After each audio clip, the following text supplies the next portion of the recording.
یہ پیچھے لوگ کھڑے ہیں آگے ہو جائیں جو حضرات کھڑے ہیں ان سے الحمدللہ نحمده ونستعینه ونستغفره بالله من شرور انفسنا ومن سیئات اعمالنا من يهده الله فلا مضل له ومن يضلل فلا هادي له ونشهد أن لا إله إلا الله وحده لا شريك له ونشهد أن سيدنا ونبينا وشفيعنا وسندنا ومولانا محمدا عبده ورسوله صلى الله تعالى عليه وعلى آله وصحبه وبارك وسلم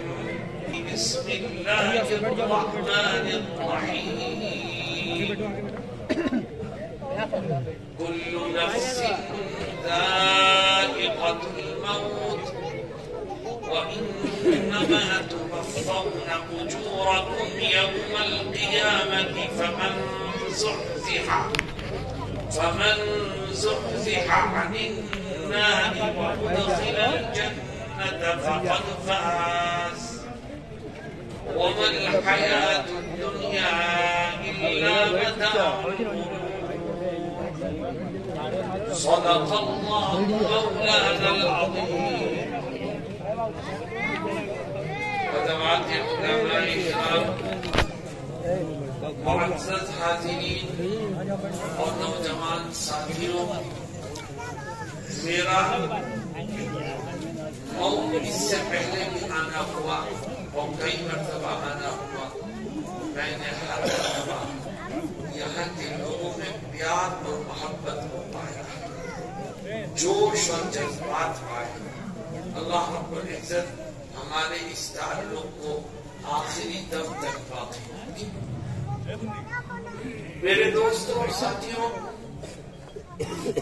اللہ رب العزت نے قرآن کریم میں بہت سی تعلیمات اپنے بندوں کے سامنے پیش کی ہیں اور بہت سے احکامات دیے ہیں، لیکن کچھ لوگ ان باتوں کو تسلیم کرتے ہیں اور کچھ نہیں مانتے. کچھ قرآن کی ہدایات پر عمل کرتے ہیں اور کچھ ان کو پس پشت ڈالتے ہیں.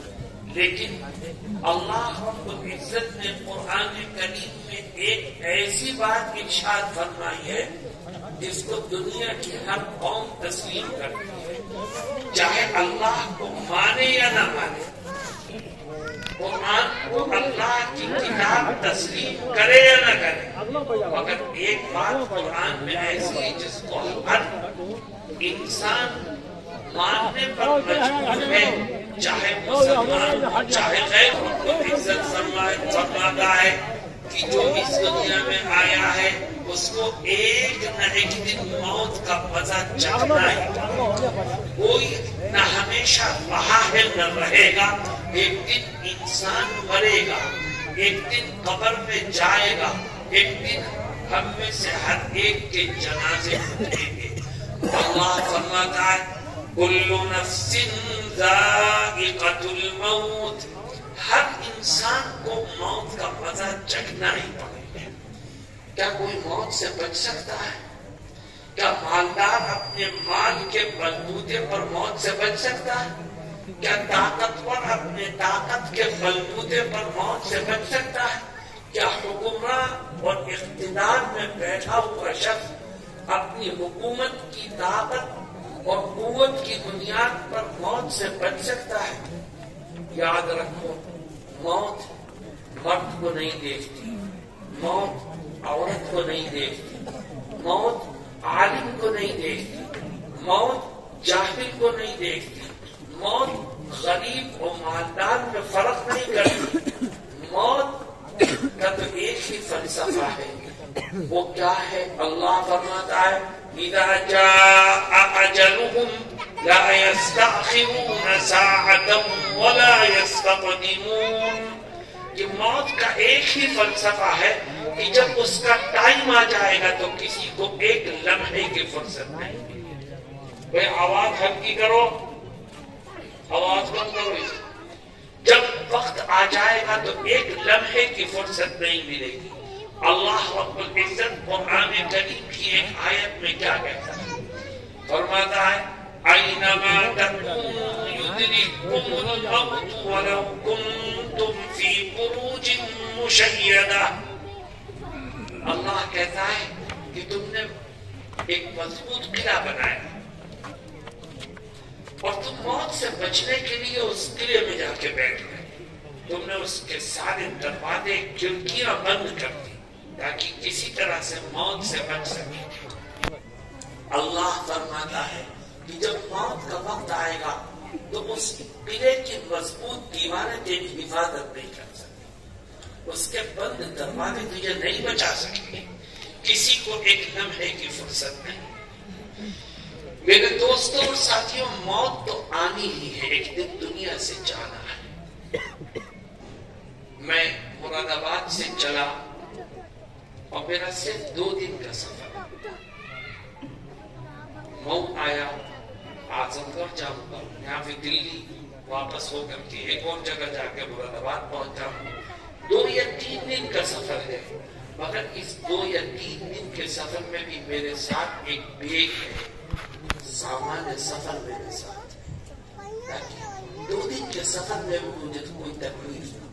مسلمانوں میں تم سب پوچھتا ہوں کہ میں تو 2 دن کے سفر پر آیا تو سامان سفر لے کر کے آیا، اور تم جب موت کے ایک ایسے سفر پر جاؤ گے جو کبھی ختم نہیں ہوگا، تم نے اس سفر کے لیے کیا تیاری کر رکھی؟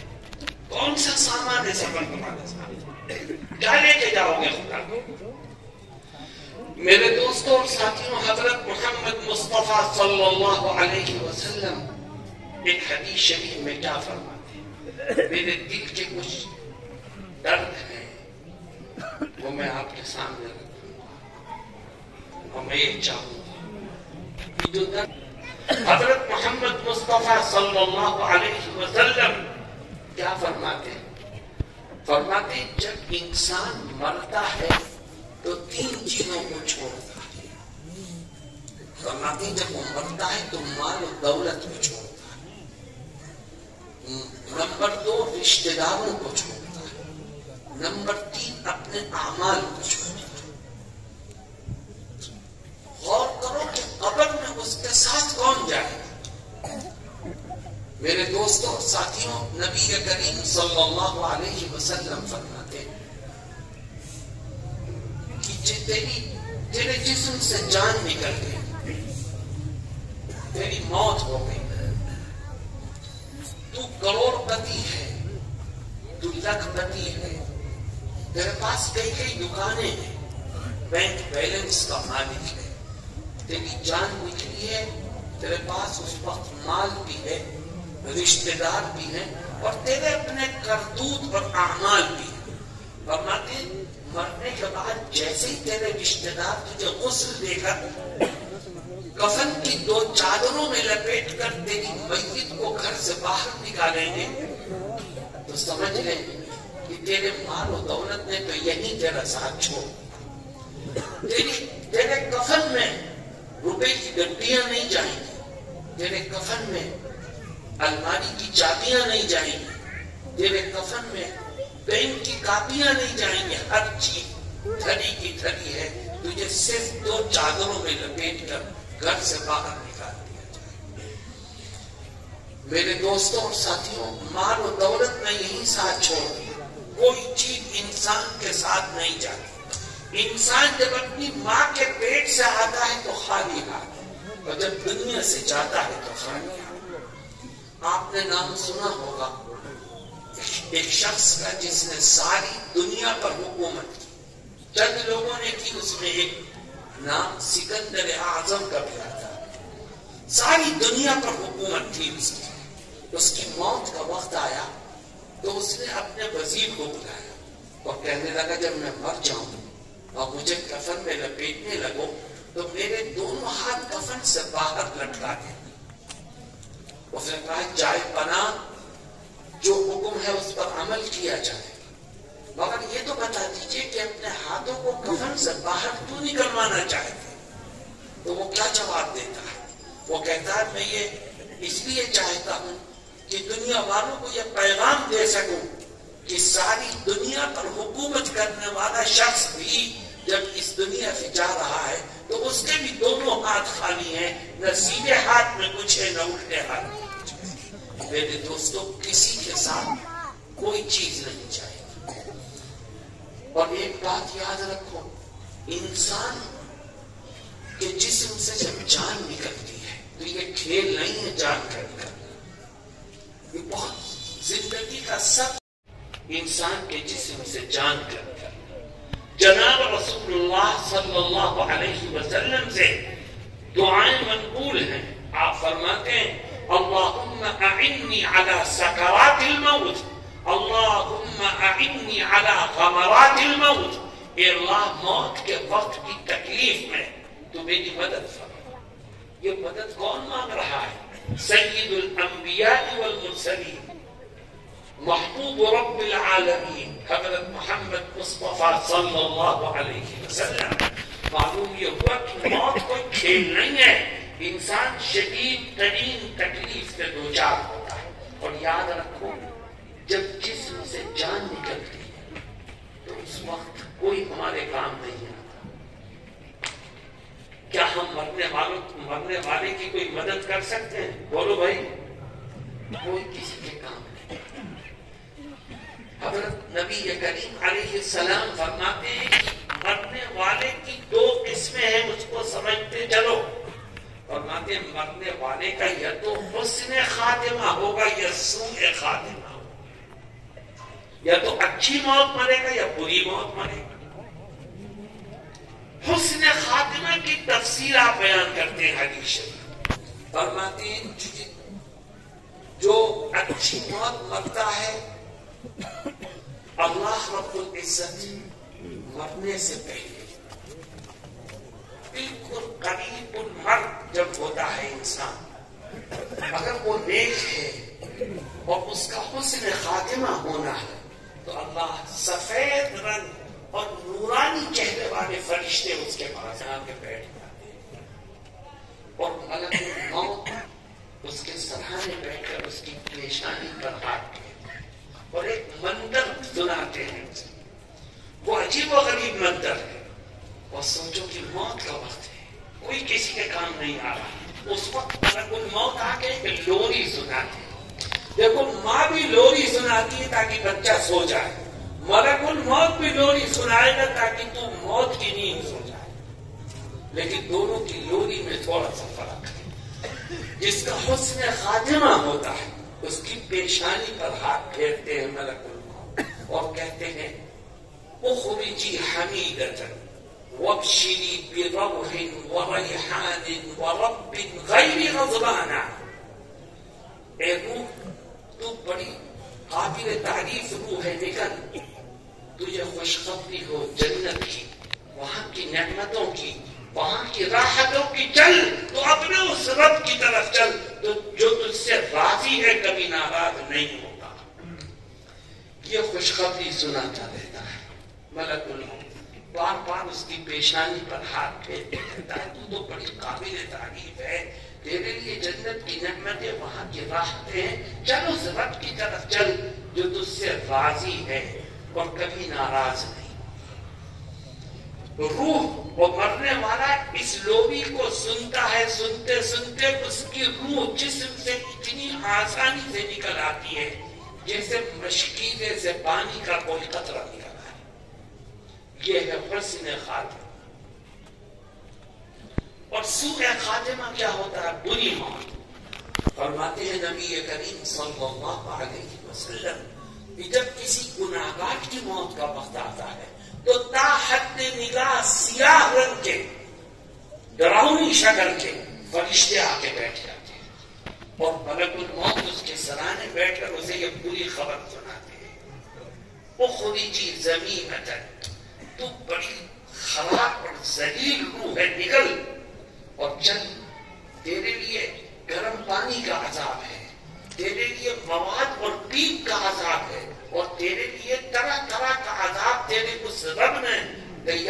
رکھا ہے جو تجھ سے ناراض ہے اور تیرے اوپر غضبناک ہے۔ میرے دوستو، وہ روح موت کے وقت یہ پیغام سنے کہ رب ناراض ہے، موت کے وقت انسان کو یہ بات بتائی جائے کہ تیرے لیے طرح طرح کا عذاب تیار ہے، تو بتاؤ اس مرنے والے پر کیا بتائے۔ اللہ کے نبی صلی اللہ علیہ وسلم فرماتے ہیں اس بات کو سن کر وہ روح جسم میں جگہ جگہ چھپنا چاہتی ہے، نکلنے سے بھاگنا چاہتی ہے، لیکن ملک الموت اس کو بہت سختی سے نکال کرتے اور اللہ کے حضور میں پیش کرتے ہیں۔ میرے دوستو، یہ بری موت ہے۔ اللہ رب العزت ہم سب کو اچھی موت نصیب فرمائے، بری موت سے ہماری حفاظت فرمائے۔ میں یہ کہہ رہا تھا کہ اللہ کو سب سے پہلی چیز ہے مال و دولت۔ جب رشتہ داروں نے اسے غسل دے کر کفن کی 2 چادروں میں لپیٹ کر گھر سے باہر نکال دیا، مال و دولت نے تو اس کا ساتھ یہیں چھوڑا۔ اب اس کے رشتہ دار ہیں جو اس کے جنازے کو کندھوں پر اٹھا کر قبرستان کی طرف لے کے چلتے ہیں۔ آقا دو جہاں سرور کائنات حضرت محمد مصطفیٰ صلی اللہ علیہ وسلم فرماتے ہیں کہ جب رشتہ دار جنازے کو لے کے قبرستان کی طرف چلتے ہیں تو جنازہ بولتا ہے، مرنے والا بولتا ہے۔ یہ اللہ کے نبی ہم نے تو کبھی سنا نہیں کیا بولتا ہے، فرماتے ہیں بولتا ہے۔ اگر وہ نیک ہوتا ہے تو جنازہ لے کے جب رشتہ دار قبرستان کی طرف چلتے ہیں تو وہ بولتا ہے، کہتا ہے اے لوگوں مجھے میری آخری منزل کی طرف جلدی سے پہنچاؤ، مجھے اس مقام تک جلدی سے پہنچاؤ جہاں میرے رب نے میرے لیے جنت کی نعمتوں کو تیار کر دیا۔ وہ بولتا رہتا ہے، لوگ اسے لے کے چلتے ہیں۔ اور اگر مرنے والا گناہگار ہوتا ہے اس کا جنازہ اٹھاتے ہیں تو وہ بھی بولتا ہے۔ وہ کیا بولتا ہے؟ فرماتے وہ چیختا اور چلاتا ہے، کہتا ہے ارے مجھے کہاں بربادی کی طرف لے جاتے ہو، کہاں تباہی کی طرف لے جاتے ہو، کہاں جہنم کے عذاب کی طرف لے جاتے ہو۔ وہ چیختا چلاتا رہتا ہے اور لوگ جنازے کو لے کے قبرستان کی طرف چلتے رہتے ہیں۔ کیوں؟ اس لیے کہ مرنے والے کی آواز کو انسان اور جنات نہیں سنتے، ان کے علاوہ تمام مخلوقات سنتے۔ میرے دوستوں، یہ رشتہ دار جنازے کو لے کے چلتے ہیں، کہاں تک چلتے ہیں؟ قبرستان میں پہنچے۔ آپ نے دیکھا ہوگا قبر کے کنارے جنازہ رکھا جاتا ہے، 2 یا 3 آدمی قبر میں اترتے ہیں تاکہ جنازے کو سہارا دے کر قبر میں رکھا۔ وہ 2 یا 3 اور سب باقی سب باہر کھڑے ہوئے، کوئی تیرے ساتھ قبر میں جانے کو تیار نہیں ہے، سب باہر کھڑے ہوئے ہیں۔ اور 2 یا 3 جنہوں نے قبر میں تجھے اتارا ہے، جب قبر بند کرنے کا وقت آتا ہے تو یہ بھی اوپر آ جائے۔ تیرا باپ بھی کھڑا ہے، تیرا بھائی بھی کھڑا ہے، تیرا دوست بھی کھڑا ہے، تیرے ساتھ گھومنے پھرنے والا بھی کھڑا ہے، لیکن دفن ہونے کے لیے تیرے ساتھ کوئی بھی نہیں ہے۔ جو اندر گئے تھے وہ بھی اوپر آ گئے اور سب تماشا دیکھ رہے ہیں، اور تیری قبر کو سب نے برابر کر دیا اور کوئی بھی تیرے ساتھ دفن ہونے کو نہیں۔ آقا دو جہاں سرور کائنات حضرت محمد مصطفیٰ صلی اللہ علیہ وسلم فرماتے جیسے ہی قبر بند ہوئی رشتہ داروں نے بھی اس کا ساتھ چھوڑ دیا، کوئی اس کے ساتھ دفن نہیں۔ رشتہ دار تھوڑی دیر میں قبر کو برابر کر کے قبرستان سے کھسکنا شروع ہو جاتے، فرماتے ابھی رشتہ دار کھسکتے بھی نہیں ہیں کہ اللہ رب العزت اس مرنے والے کے اندر روح ڈالتا ہے اور وہ اپنی قبر میں بیٹھ کر کے کیا کرتا ہے؟ فرماتے ہیں وَإِنَّهُ لَيَسْمَعُ قَبْعَ نِعَالِهِمْ، واپس جانے والے رشتہ داروں کے جوتوں کی آواز کو بھی وہ سنتا ہے۔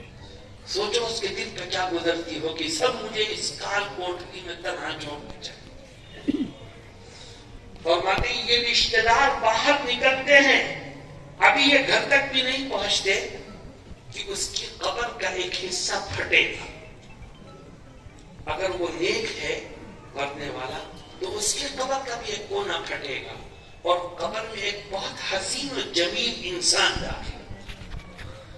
وہ حیران رہے گا مرنے والا، پوچھے گا میرے سارے رشتہ دار تو ساتھ چھوڑ گئے، تو کون ہے؟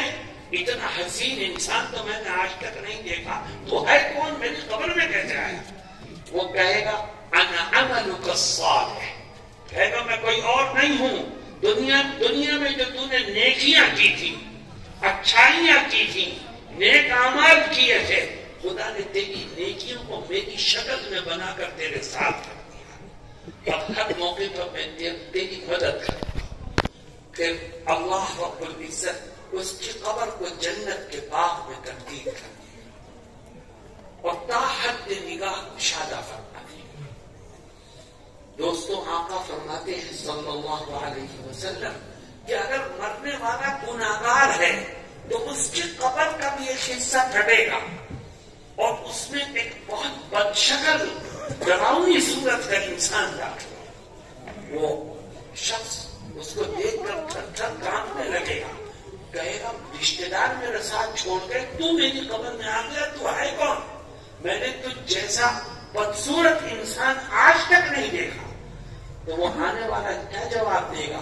کہے گا انا عملک الخبیث، کہے گا میں کوئی اور نہیں ہوں، دنیا میں جو تو نے گناہ کیے تھے، جو تو نے پاپ کیے تھے، جو خدا کی نافرمانیاں کی تھی، خدا نے تیرے گناہوں کو میری شکل میں بنا کر تیرے اوپر مسلط کر دیا ہے، اب ہر جگہ میں تجھے پریشان کروں گا۔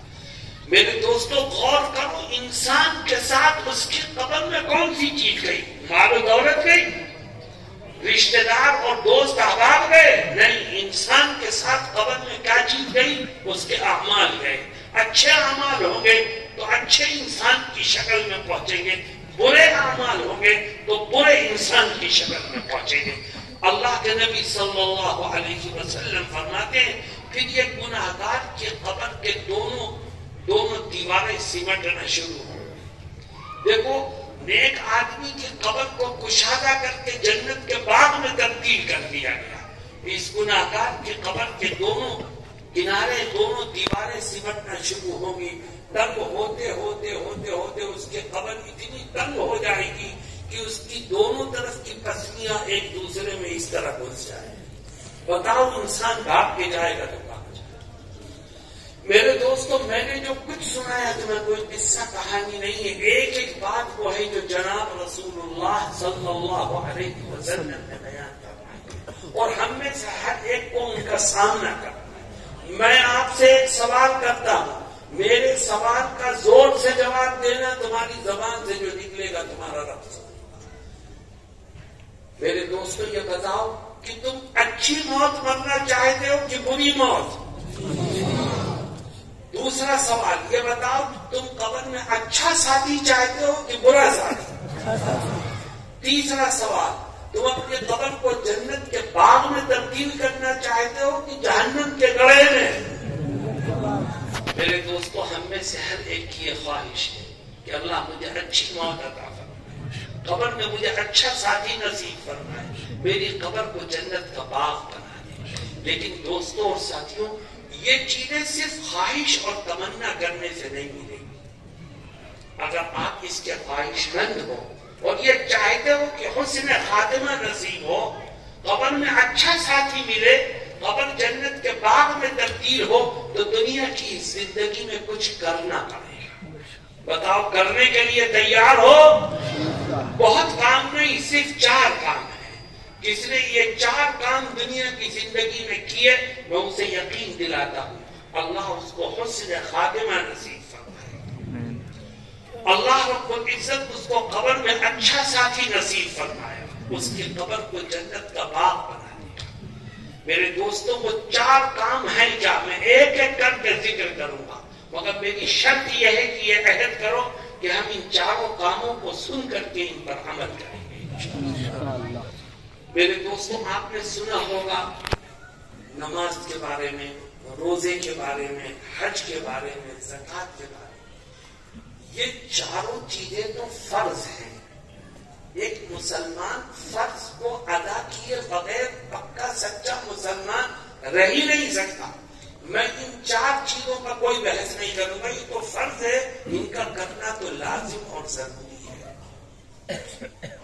لیکن اگر یہ چاہتے ہو کہ اچھی موت مرو اور مرنے کے بعد قبر میں اچھا ساتھی ملے اور آپ کی قبر کو خدا جنت کے باغ میں تبدیل کر دے، تو نماز، روزہ، حج، زکات کے ساتھ ساتھ 4 کام اور زندگی میں کرو۔ اللہ رب العزت آپ کو اس کی برکت سے ہر طرح کی خیر سے مالا مال فرمائے۔ ان 4 کاموں میں سے پہلا کام، اگر یہ چاہتے ہو کہ حسن خاتمہ ہو، قبر میں اچھا ساتھی ملے، قبر جنت کا باغ بنے، تو نماز، روزہ، حج، زکات کے ساتھ ساتھ 4 کام اور کرو۔ ان میں سے پہلا کام یہ ہے کہ آج سے اس بات کا عہد کر لو کہ زندگی کے آخری سانس تک جو لقمہ ہمارے پیٹ میں جائے گا وہ حلال کا، جس کا کھانا حلال، جس کا پینا حلال، جس کا کاروبار حلال، جس کی آمدنی حلال، اللہ رب العزت اس کی نمازیں بھی قبول کرے گا، اس کے روزے بھی قبول کرے گا، اس کا حج بھی قبول کرے گا، اس کی زکات بھی قبول کرے گا، اور رزق حلال کی برکت سے حسن خاتمہ سے مالا مال فرمائے۔ آج مسلمان دنیا کمانے کی دوڑ میں ایک دوسرے سے آگے بڑھنے کی فکر میں ہے، لیکن میرے دوستوں اور ساتھیوں، ایسا لگتا ہے کہ مسلمان کے دل سے حرام و حلال کا فرق مٹ چکا ہے۔ جس طرح ایک غیر مسلم سودی لین دین کے ذریعے سے اپنے کاروبار کو بڑھاتا ہے، مسلمان بھی اسی طرح سود لینے اور دینے میں مصروف ہے۔ غیر مسلم جس طرح جھوٹ بول کر، دھوکہ دے کر، بے ایمانی کر کے اپنے کاروبار کو بڑھانے کی فکر، تمام برائیوں میں گلے تک دھسا ہوا ہے۔ جب موت کا خوف دل سے نکل گیا، جب قبر کا خوف دل سے نکل گیا، جب خدا کے سامنے کھڑے ہونے کا خوف دل سے نکل گیا، اللہ اکبر۔ میرے دوستوں اور ساتھیوں، کب وقت آ جائے اور کب خدا کے ہاں جانا پڑے کچھ پتا نہیں۔ آج سے طے کرو کہ ہم تھوڑا کمائیں گے یا زیادہ کمائیں گے، انشاءاللہ حلال کا کمائیں گے، حرام سے ہر قدم پر بچیں گے۔ میں آپ سے کہتا ہوں کہ آپ اپنے اخلاق اور کردار کو بہتر بنائیے اور رزق حلال کمانے کے لیے آپ ہاتھ پیر ماریے۔ اللہ رب العزت اس کی برکت سے آپ کے دشمنوں کو بھی آپ کا دوست بنا دے گا، غیروں کے دلوں میں بھی آپ کی محبت کو پیدا کر دے گا اور آپ کے لیے نجات کی راہوں کو کھول دے گا۔ ایک بات ذہن میں رکھیں،